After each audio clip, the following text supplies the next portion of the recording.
Amis chrétiens ou sympathisants, bonjour. Le livre des Actes des Apôtres nous apprend que beaucoup de femmes de qualité furent persuadées à la prédication de Paul. Bien auparavant, l'Écriture nous parle d'une femme de distinction nommée Abigail de Carmel. C'était une femme de bon sens ou intelligente et belle de figure. Ne devons-nous pas posséder ce bon sens en manifestant la sagesse de Christ dans un monde sans repère, sans espérance et sans Dieu? L'Église ne doit-elle pas figurer la beauté du Seigneur, le plus beau des fils de l'homme, au psaume 45, 3? Cette épouse ne doit-elle pas paraître devant lui glorieuse, sans tache, ni ride, ni rien de semblable, mais sainte, irrépréhensible? C'est cela la belle figure devant celui qui l'a acquise au prix de son sang. Disons ce passage de 1 Samuel 25, versets 25 à 31, qui nous révèle les qualités de cette femme de Nabal. Que mon Seigneur ne prenne pas garde à ce méchant homme, à Nabal, car il est comme son nom. Nabal est son nom, et il y a chez lui de la folie. Et moi, ta servante, je n'ai pas vu les gens que mon Seigneur a envoyés. Maintenant, mon Seigneur, aussi vrai que l'Éternel est vivant, que ton âme est vivante, c'est l'Éternel qui t'a empêché de répandre le sang et qui a retenu ta main. Que tes ennemis, que ceux qui veulent du mal à mon Seigneur, soient comme Nabal. Accepte ce présent que ta servante apporte à mon Seigneur, et qu'il soit distribué aux gens qui marchent à la suite de mon Seigneur. Pardonne, je te prie, la faute de ta servante, car l'Éternel fera à mon Seigneur une maison stable.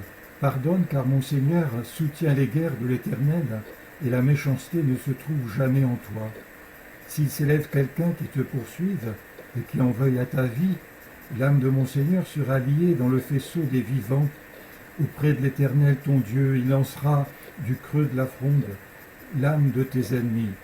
Lorsque l'Éternel aura fait à mon Seigneur tout le bien qu'il t'a annoncé, et qu'il t'aura établi chef sur Israël, mon Seigneur n'aura ni remords ni souffrance de cœur pour avoir répandu le sang inutilement et pour s'être vengé lui-même.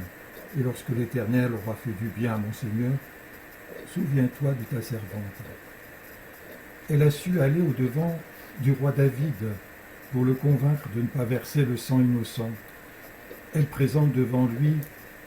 présente devant lui avec une grande humilité.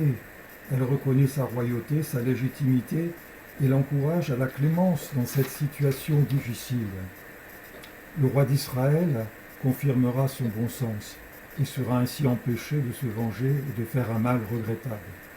Ne sommes-nous pas appelés nous-mêmes qui avons cru à nous incliner devant le roi des rois avec humilité, dans la crainte respectueuse, d'aplanir nos voies pour lui être agréables? Ainsi nous ferons preuve d'intelligence et de beauté de cœur, comme notre Maître. L'apôtre Paul nous invite, par l'Esprit, à être en paix avec tous les hommes, autant que cela dépend de nous. Romains 12, verset 18. Le sermon sur la montagne nous dit « Heureux ceux qui procurent la paix, car ils seront appelés fils de Dieu ».